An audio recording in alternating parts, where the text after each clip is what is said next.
سورہ قلم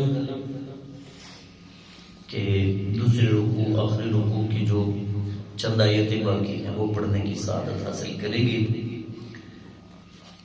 اللہ تعالیٰ نے ارشاد فرمایا فَذَرْنِي وَمَنْ يُكَذِّبُ بِهَذَا الْحَدِيثِ سَنَسْتَدْرِجُهُمْ مِنْ حَيْثُ لَا يَعْلَمُونَ۔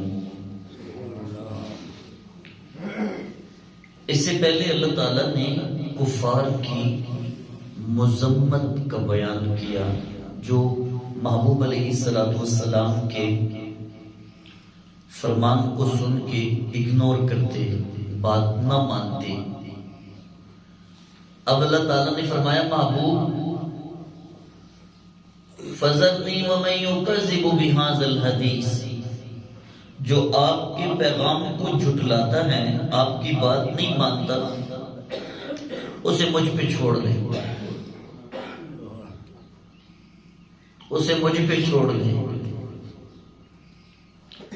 سَنَسْتَدْرِجُهُمْ مِنْ حَيْثُ لَا يَعْلَمُونَ، ہم ان کو آہستہ آہستہ عذاب کی طرف اس طرح لائیں گے کہ انہیں پتہ بھی نہیں چلے گا۔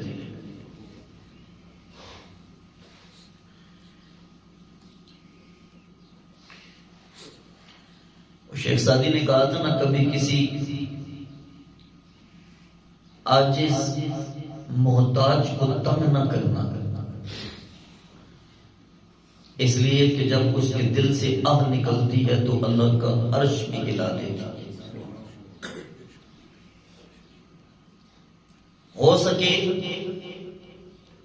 جس سے زیادتی کی ہے اسے معافی مانگ لے، یا اسے کہو یار تو ہی بدلہ لے لے، کہیں وہ غریب کا بچہ اللہ کے سپرد نہ کر دے اپنا انتقام، اس لیے کہ جب عرش والا انتقام لیتا ہے تو پھر اس شخص کی چیخیں آسمان تک سنائی دیتی ہے۔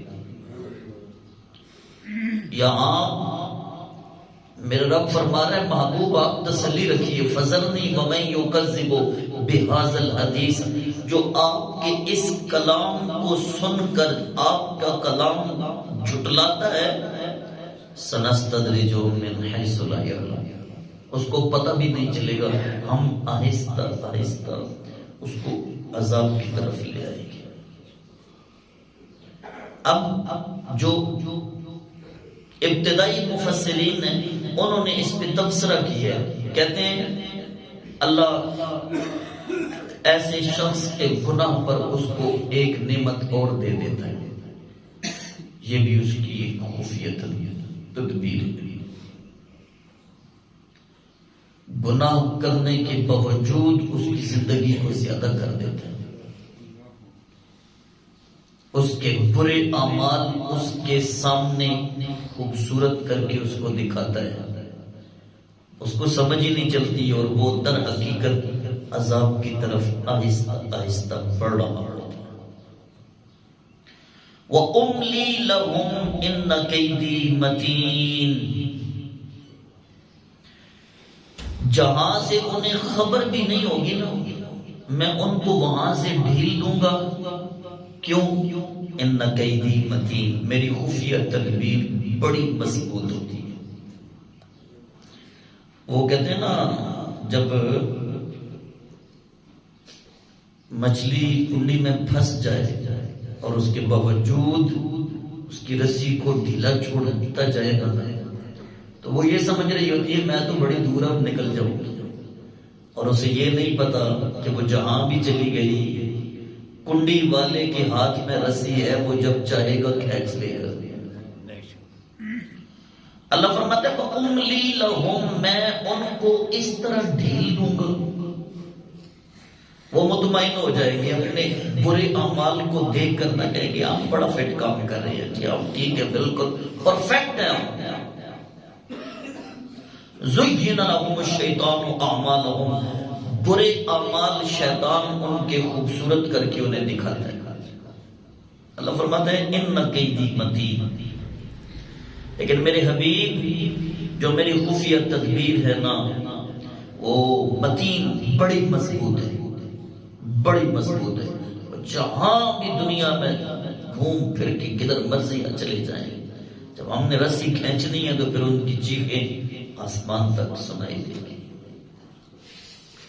محبوب یہ آپ کو کہتے ہیں مجنون اور آپ کو کہتے ہیں پاگل دیوانہ، اور کہتے ہیں یہ کلام یہ اپنے طرف سے گھڑتے ہیں، یہ پیغام حق نہیں۔ ام عندہم الغیب فہم یکتبون، کیا ان کے پاس کوئی غیب کا علم ہے جس کو وہ لکھ رہے ہیں؟ ام تسألہم اجرا فہم من مغرم مثقلون، کیا آپ ان سے کسی تاوان کا سوال کرتے ہیں؟ آپ کسی اجرت کا سوال کرتے ہیں جس تاوان کے نیچے وہ دبے جا رہے ہیں؟ محبوب آپ تو ان سے کسی تاوان کا، کسی اجرت کا سوال نہیں کرتے، نہ ہی ان کے پاس علم غیب ہے۔ پھر میرے اللہ نے اپنے محبوب کو تسلی دی۔ سبحان اللہ۔ تنگ آئے نا جب میرے نبی میرا تنگ تو بندہ آتا ہے نا، نہیں میری بات تو سنیں، تنگ آتا ہے کہ نہیں؟ آپ جو ایک بندے کو کئی سالوں سے سمجھا رہے ہو کہ یار ٹھیک ہو جائے، ٹھیک ہو جائے، بندہ بن جائے گا، وہ آگے سے کہ تو جو کچھ مرضی آگے رہے، میں تیری گل نہیں ماننی، اور محبوب ہو رب العالمین کا، ایسا پیارا محبوب کہ گلاب کے پھول بھی شرما جائے، ایسا پیارا حبیب جو سارے نبیوں کا امام ہو، ایسا پیارا محبوب جو بظاہر دنیا میں بھیجا جائے ہو در یتیم، ایسا پیارا محبوب جس کے اپنے بھی اس کے دشمن ہو، ایسا پیارا حبیب جس وقت کئی سالوں تک مکے والوں کو صبح دوپہر شام رات دن یہ بتا رہا ہو اور چھوڑ دو بتوں کی پوجا، چھوڑ دو یہ قتل و غارت، چھوڑ دو یہ مکر و فریب، یہ دھوکہ دہی، ان ساری چیزوں کو جب منع کر رہے اور وہ بات نہیں مان رہے، تکلیف تو ہوتی ہے نا۔ اور جب میرے محبوب کو تکلیف ہوئی نا، جب میرے پیارے آقا کا دل پریشان ہوا نا، تسلی کے لیے میرے رب نے دستے حق بڑھا دیا اور فرمایا فَاصْبِرْ لِحُكْمِ رَبِّكَ، محبوب بس آپ اپنے رب کے حکم پر صبر کیجیے، انتظار کیجیے، وَلَا تَكُنْ كَصَاحِبِ الْحُوتِ، مچھلی والے کی طرح نہ ہونا، اِذْ نَادَىٰ وَهُوَ مَكْظُومٌ، جب اس مچھلی والے نے اس حال میں پکارا تھا جب اس کا دل گھٹ رہا تھا۔ یہ مچھلی والا کون ہے پتہ ہے؟ ویسے ہم نے پڑھا ہے مچھلی والا کون ہے؟ یونس علیہ السلام۔ اجتہادی خطا ہوئی تھی نا ان سے، کیا خطا ہوئی تھی؟ صرف اتنی خطا ہوئی تھی، قوم نے تنگ کیا، اور جب بہت تنگ کیا انہوں نے اللہ کی اجازت نہیں لی، ان کو ایویں چھوڑ دیا، جاؤ یار تم کسی کام کے نہیں، تشریف لے گئے۔ جب تشریف لے کے گئے نا بغیر اللہ کی اجازت کے، اس لیے کہتے ہیں نا اجازت مانگنا بھی ضروری ہوتا ہے، اور جب اجازت مانگ لی جائے نا تو پھر اگلے بندے کو زیادہ تنگ بھی نہیں کرنا چاہیے، تو اجازت مانگ کے جانا چاہیے تھا نا جناب یونس علیہ السلام کو۔ جب اجازت نہیں مانگی انہوں نے اتنا تنگ کیا، اتنا تنگ کیا بغیر اجازت۔ نبی کا کیا کام ہے؟ ہر وقت اللہ کے ساتھ رابطے میں رہے، نبی تو وہ ہے نا جو ہر وقت اللہ کے ساتھ رابطے میں رہے، وہی خدا بندی کا منتظر رہے، جو پیغام آیا ہے اس پیغام پہ عمل کرے اگلے پیغام کے آنے تک۔ اب یہ خطائی اجتہادی تھی، انہوں نے جب یہ دیکھا انہوں نے سیدھا ہونا کوئی نہیں، چل یونس تو اپنا کوئی کام کر، کسی اور طرف منہ کر جا۔ انہوں نے الزام بھی تو بڑے سخت لگائے تھے، صرف یہ خطائی اجتہادی تھی، وہ یہ جان گئے تھے کہ اب اللہ تعالیٰ یہی چاہتا ہے کہ میں یہاں سے چلا جاؤں، لیکن ابھی حکم نہیں آیا تھا۔ یہ تھوڑی سی اجتہادی خطا تھی۔ اچھا پھر ہوا یہ کہ اللہ تعالیٰ کے حکم سے جناب یونس علیہ السلام مچھلی کے پیٹ میں چلے گئے، 40 روز تک مچھلی وہ چلتی رہی، اور پھر اندر ہی اندر جناب یونس کو جب یہ بات پتہ چلی، احساس ہوا کہ میرے رب مجھ سے کہیں ناراض تو نہیں، تو یہ پڑھا لا الہ الا انت سبحانک انی کنت من الظالمین۔ مالک تو پاک ہے، مجھ پہ فضل کر دے۔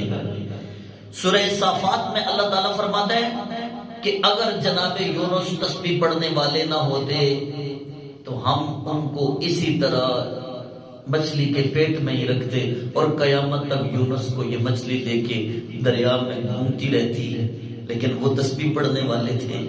آگے اللہ تعالیٰ نے فرمایا لولا ان تدارکہ نعمت من ربہ لنبذ بالعراء وہو مذموم، اگر ان کے رب کی نعمت ان کا تدارک نہ کرتی تو ان کو حالت مذموم میں چٹیل میدان کے اندر پھینک دیا جاتا، لیکن اللہ کی جو نعمت تھی کون سی؟ شان نبوت، کون سی؟ شان عبادت، کون سی؟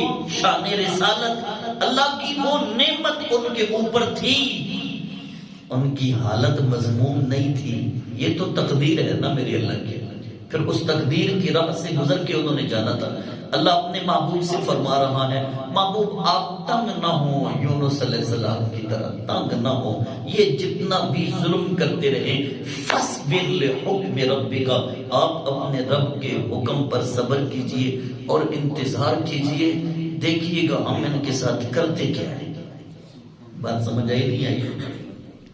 فرمایا وَهُوَ مَذْمُومٌ فَاجْتَبَاهُ رَبُّهُ فَجَعَلَهُ مِنَ الصَّالِحِينَ، تو انہوں نے تسبیح پڑھی، ہم تو ان کے رب نے ان کو چن بھی لیا، اپنا قرب بھی عطا فرما دیا اور نیکوکار لوگوں میں بھی شامل فرما دیا۔ یونس علیہ السلام تو میرا نبی جب جبریل آ کے کہہ رہا ہے محبوب ایک مرتبہ اشارہ تو کرے، یہ پہاڑ جو سامنے اٹھا کے پھینک نہ تو ان کے اوپر ملیاں میٹ کر کے رکھا۔ میرے نبی نے فرمایا نہیں جبریل نہیں، ایسی بات نہ کر، انہیں پتہ ہی نہیں ہے نا، یہ سمجھتے ہیں صرف میں عبداللہ کا بیٹا ہوں، جب انہیں پتہ چلے گا میں محمد رسول اللہ ہوں تو انہی میں سے میرا کلمہ پڑھنے والے بھی ہوں گے، یہ نہیں تو ان کی نسلیں پڑھنے والے ہوں گے، وہ نہیں تو ان کی نسلیں پڑھنے والے ہوں گے۔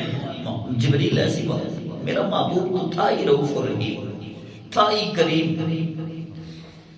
یہ جو اگلی دو آیتیں ہیں وہ بڑی توجہ طلب ہے، میں چاہتا ہوں تھوڑی سی زیادہ آپ توجہ کر لیں، ویسے آپ توجہ سے ہی بیٹھتے ہیں۔ وَإِن يَكَادُ الَّذِينَ كَفَرُوا لَيُزْلِقُونَكَ بِأَبْصَارِهِمْ لَمَّا سَمِعُوا الذِّكْرَ وَيَقُولُونَ إِنَّهُ لَمَجْنُونٌ۔ اللہ اکبر۔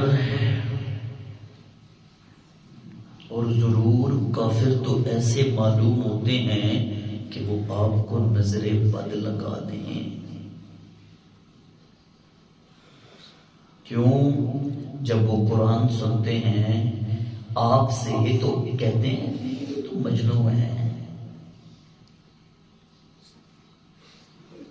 ضرور معلوم ہوتا ہے کہ کافر آپ کو نظر لگا دیں اور آپ کا جو عہدہ ہے وہ اس عہدے سے ہٹا دیں، یہ بات یقینی ہے۔ اب آئیے، اہل عرب کا یہ دستور ہوتا تھا، وہ کسی کو نظر لگوانی ہو 2-3 دن تک بھوکے پیاسے رہتے اور جس کو بھوکا پیاسا رکھتے اس کو بازار میں کھڑا کر دیتے اور کہتے ہاں بھائی فلاں آ رہا ہے، اس کی اونٹنی کو نظر لگا دو۔ اب وہ بھوکا پیاسا موٹی فربا اونٹنی کو دیکھتا اور کہتا واہ بھائی بڑی ماشاءاللہ نہیں کہتا، بڑی بھائی یہ چست ہے، بڑی خوبصورت ہے، بڑی موٹی ہے، فربا ہے، اور ساتھ ہی وہ برتن دے کے اپنے نوکروں کو شام کے وقت بھیج دیتے کہ اس کو نظر لگ چکی ہوگی، ذبح ہو چکی ہوگی، جا کے گوشت لے کے آؤ۔ سمجھ آئیے بات کوئی نہیں آئی؟ قریش نے بھی تیار کیا بندوں کو کہ ہم سے اور تو کچھ نہیں ہوتا، نبی کریم صلی اللہ علیہ وسلم کو نظر لگا دو، نظر بد لگا دو۔ اچھا انہوں نے ایسے کیا، سرکار تشریف لے کے آ رہے ہیں، کہتے ہیں آپ بڑے طاقتور ہیں، بڑے خوبصورت ہیں، آپ کے جو محافظ صحابہ ہیں وہ آپ پر جان نچھاور کرتے ہیں، لیکن انہیں یہ نہیں پتا تھا جو رب کے کرم کے حصار میں ہو تم لاکھ نظریں لگاؤ اس کو نظریں بھی نہیں لگتی، وہ اپنی مسند سے پیچھے بھی نہیں ہٹتا۔ سمجھ آئیے تمہاری؟ تو یہاں پہ علماء فرماتے ہیں اگر کسی کو نظر لگی ہو تو وہ یہ آیت کریمہ پڑھے وَإِن يَكَادُ الَّذِينَ كَفَرُوا لَيُزْلِقُونَكَ بِأَبْصَارِهِمْ لَمَّا سَمِعُوا الذِّكْرَ وَيَقُولُونَ إِنَّهُ لَمَجْنُونَ۔ اللہ تعالیٰ نظر بد سے محفوظ فرما دیتے ہیں۔ انہوں نے کوشش کی اپنی پوری کی پوری، پر جو رب کے کرم کے حصار میں ہو اس کو تو نظریں نہیں نہ لگا کرتی۔ انہوں نے اپنی لاکھ، اور بالکل یہ بات کنفرم ہے کہ وہ جس کو تیار کرتے ویسے 2-3 دن کا بھوکا پیاسا ہو، اچھی خاصی صحت مند بکرے کو یا اونٹ کو دیکھے یا اونٹنی کو دیکھے اور کہے بغیر ماشاءاللہ کہے واہ بھائی واہ بڑی زبردست ہے، وہ اندر سے تعلق ہوتا ہے۔ نظر کا بھی ضروری نہیں ہوتا کہ نظر جو ہے وہ نفاق کی وجہ سے لگتی ہے، کبھی کبھی لاڈ میں بھی لگ جاتی ہے جی۔ اس لیے کہتے ہیں کہ جب بھی کسی اچھی چیز کو دیکھا جائے ساتھ یہ کہا جائے ماشاءاللہ، کیا کہا جائے؟ ماشاءاللہ، اللہ آپ کو نصیب فرمائے، یہ کہا جائے، ٹھیک ہے۔ تو وما ہوا الا ذکر للعالمین، محبوب یہ کتاب تو سارے جہانوں کے لیے نصیحت ہے، جو آپ تلاوت کر کے سناتے ہیں اور یہ چلے آپ کو مجنوں کہہ کے پکارتے ہیں، نہیں محبوب، آپ تو خلق عظیم کے مالک ہیں۔ سورہ قلم مکمل ہوئی، اللہ اس کے مضامین ہمیں سمجھ کر اس پہ عمل کرنے کی توفیق عطا فرمائے۔